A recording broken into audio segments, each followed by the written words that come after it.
વાત કરીએ ઠાસરા તાલુકાની ખડગોદરા ખાતે આવેલ વેણીદાસના મુવાડા તથા રાયણના મુવાડાના ગ્રામજનો મતદાનનો બહિષ્કાર કરશે। ખેડા જિલ્લાની વાત કરી રહ્યા છીએ। ખેડા જિલ્લાના ઠાસરા તાલુકાના છેવાડાના ગામમાં ખડગોદરા ખાતેના બે ગામના લોકો મતદાનનો બહિષ્કાર કરશે। ઠાસરા તાલુકાના ખડગોદરા ગ્રામ પંચાયતના તાબામાં આવેલ વેણીદાસના મુવાડા તેમજ રાયણના મુવાડા આ બંને ગામોમાં કુલ 400 ઘર આવેલ છે, જેની વસ્તી 2000 થી વધુ છે।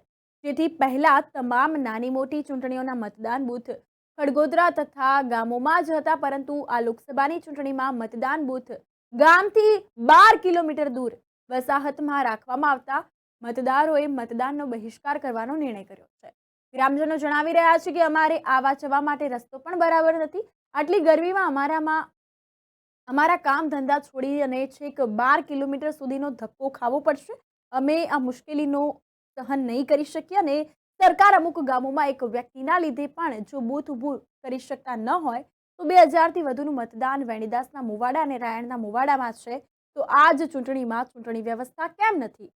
ખેડા જિલ્લાનું છેવાડાનું ગામ અને પંચમહાલ લોકસભા વિસ્તારમાં આવતું ખડગોદરા, જે પંચાયતની વસ્તી 8 થી 10,000ની છે, જેના બે મુવાડા 2000 થી વધુની વસ્તી ધરાવે છે અને ગ્રામજનો બૂથ બદલાઈ જવાના કારણે સરકારી તંત્ર સામે રોષ ઠાલવીને ચૂંટણીનો બહિષ્કાર કરવાનો નિર્ણય કર્યો છે।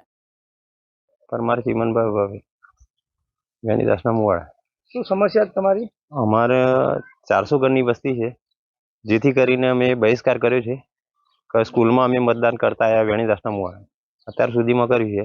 હવે આટલી 12 કિલોમીટરના અંતરે જવું, આ બૈરો છોકરો કોમ ધંધાવાળો આટલા આખા દિવસ પડતા તો પકી રહીએ, આવવા જવાનો ટાઈમ લાંબો, રસ્તો ખાડા ખાપોજિયાવાળો રસ્તાનું કોઈ ઠેકાણું નહીં, એટલા માટે અમે બહિષ્કાર કરી રહ્યા છીએ।